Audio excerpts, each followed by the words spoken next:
Hello viewers, welcome to my YouTube channel. In this video, I will be taking you through The Samaritan by John Lara, and I'll be looking at Act 2, Scene 3, and I've named it here PRO-OUSTER Tactics. So the scene begins in the wake of a botched vote of no confidence motion on Mossi or Tunya. And the characters involved in this scene unanimously agree that really Honorable Mossi or Tunya is the smoke that thunders, for he successfully thwarted the ouster motion on him. He kind of used goons and hired violent groups to thwart that vote of no confidence motion, such that it didn't take place. There was the burning of tires, burning of mattresses, hurling of stones, and so on and so forth. So that is the first thing that happens here in this plot. And by the way, to a greater extent, the playwright uses similes to bring about the extent to which the vote of no confidence has been thwarted. Honorable Ted, who is the Secretary for the Health and Environment in Maracas Municipality, comments that a rock that was thrown at him flew past him like a rocket-propelled grenade. And he says, and that is through the use of hyperbole, that it almost missed him by the thickness of a pig's breastbone. So the hyperbole and the simile here bring about the extent to which the violence was meted against the councillors and aldermen to stop the vote of no confidence from taking place. Again,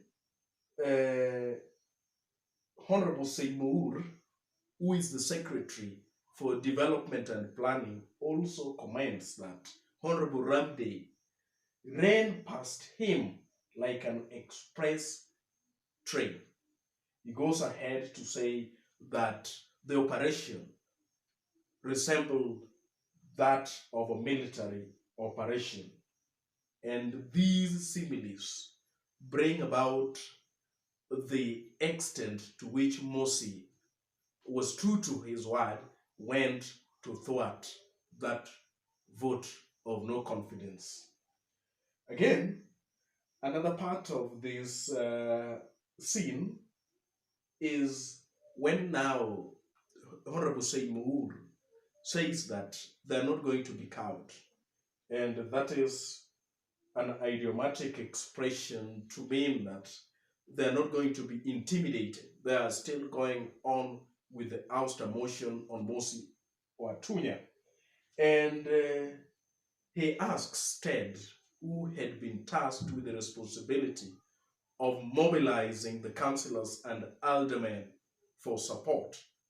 And Honorable Ted has observed the councillors and aldermen and grouped them into 4 groups.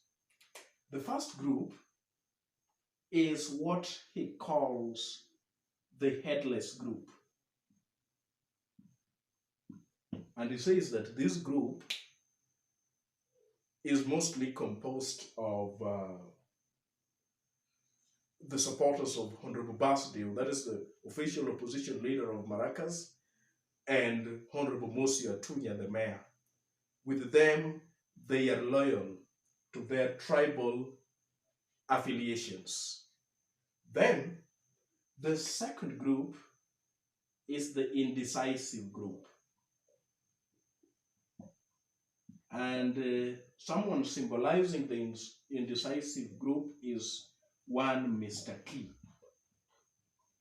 His name is Mr. Ferreira, but then he is a Mr. Key because an idiomatic expression has been used on him that he can sit on any fence, meaning that he does not make decisions. No wonder he has been nicknamed Mr. Key, because he does not know how to choose which padlock to open.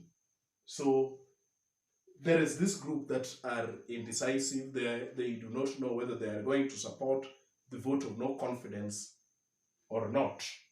Again, there is another group which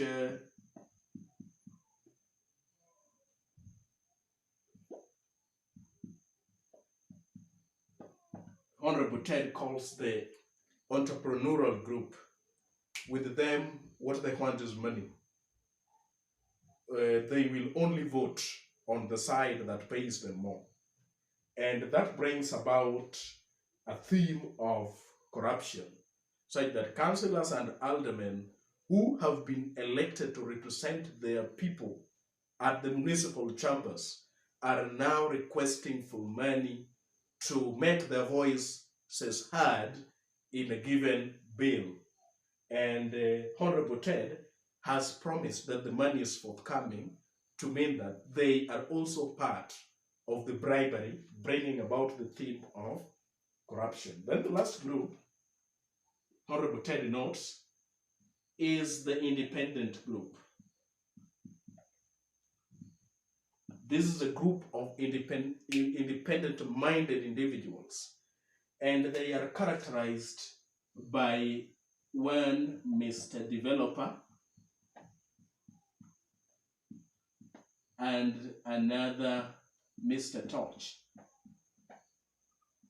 Mr. Developer is sick at this moment, and Honorable Ted says that he did not communicate with him, but then it is said that he is independent-minded and his sole responsibility is developing his people. Again, Mr. Torch here,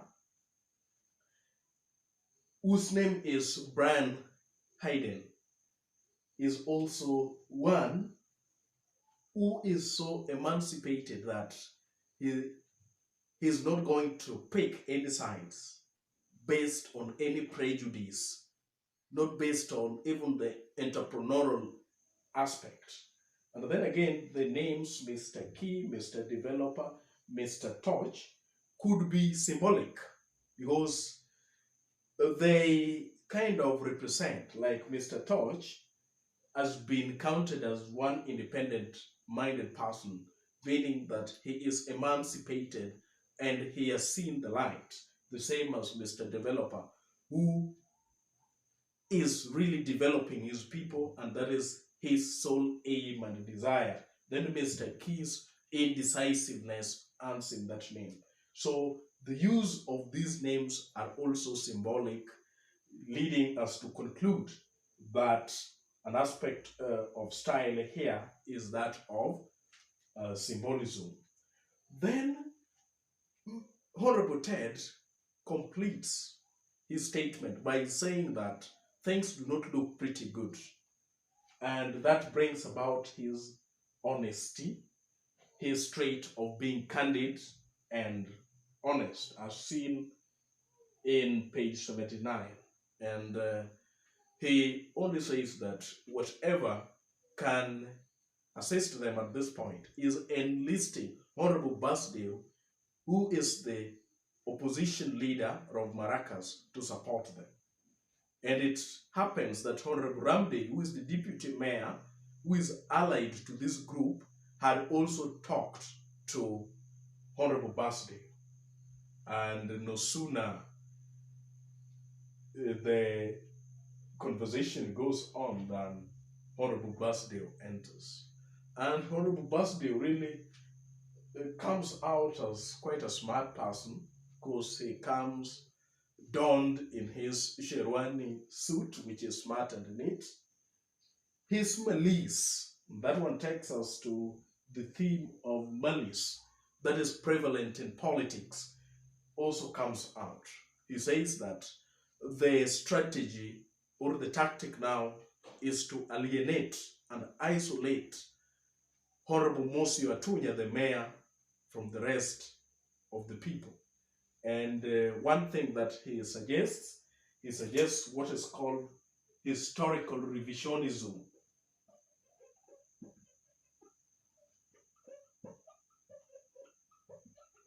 And historical revisionism kind of entails revising history. He asks Honorable Ted and the others who are present in the meeting that history, they should come up with a story. Maybe there was an egg, then out of the egg came out someone called maybe Shangramas, and then they find a point where some of the tribes get to meet as to be sharing the same ancestry, so that the tribe that Honorable Mossi Tunya comes from is isolated from the rest of the people.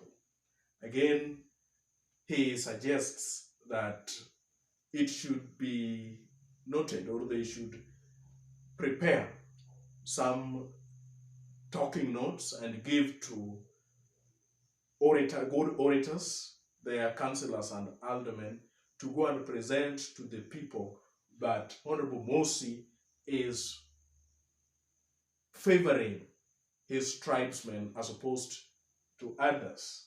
And of course, these are not true. He admits, when Honorable Ted takes him to task, that politics is lies, politics is deceit, politics is not about honesty. And that is what brings him out as someone who is dishonest. He also says, when Honorable Ramdaye suggests that they should cash in on the unfulfilled development promises that were made by Honorable Mossi, he says that politics, that development does not quite excite or incite the people.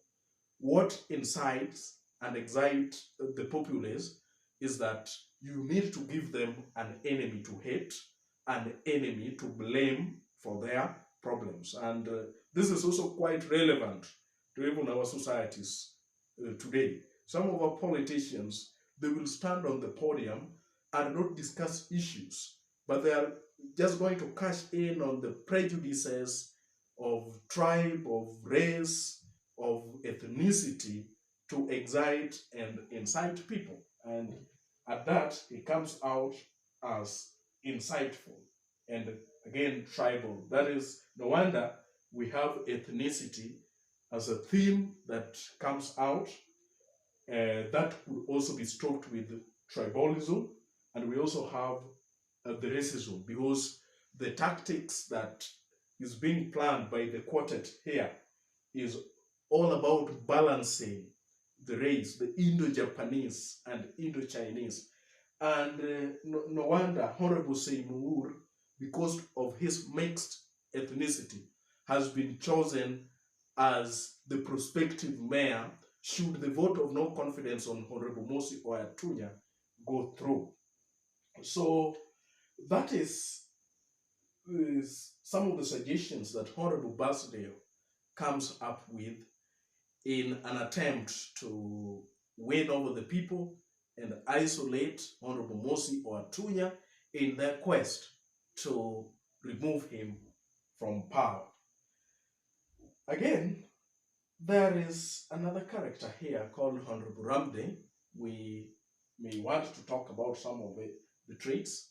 One trait is that he is fearful, and the way he runs during the ambush by Honorable Mossi Tunya's men when he tries to stop them from discussing the vote of no confidence is also inquisitive. That is when Ted starts the categorization of his findings. We found the councillors and categorizing them. He asks a lot of questions on page 76 to 79, being inquisitive. He is also abusive of Honorable Touch, councillor, who tries to disagree with the plans that the quartet have to oust Honorable Mossi. He uses words like scoundrel, like an upstart. He calls the fence sitters headless chicken, and they are quite abusive words. Then Honorable Seymour, at the beginning, when it is reported to us the violence that took place in front of the chambers, he comes out as brave or courageous or daring. With him, he didn't run. He drew his gun to the protesters, and he comes out as daring. He's also observant or keen when he says that that whole operation, there was more than meets the eye, to mean that it must have been a collaboration of the goons plus even the police. So he is kind of curious. Then he also comes out as relentless or insistent or defiant, when in page 75 he says that they are not going to be intimidated, they are not going to be cowed, and that they must continue with the vote of no confidence. Other themes that are also present in Act 2, Scene 3, we have the theme of violence, that is the reported thwarting of the no confidence vote. There is a lot of violence that comes out. There is deceit or dishonesty. All the suggestions that Honorable Basdeo gives are premised entirely on falsehoods, and that brings about the theme of deceit or dishonesty. Then another aspect of style is a metaphor. When Honorable Ramdaye calls Honorable Basdeo's and Honorable Mossi's supporters as headless chicken, to mean that it is Honorable Basdeo and Honorable Mossi who think for them and show them where they are going to. Maybe you can relate with whatever country or whatever society that you are in, such people. And then there is the hyperbole that we have talked about, idioms and similes. Viewers, that brings us to the end of the analysis on Act 2, Scene 3, the pro-ouster tactics. Until next time, thank you for watching.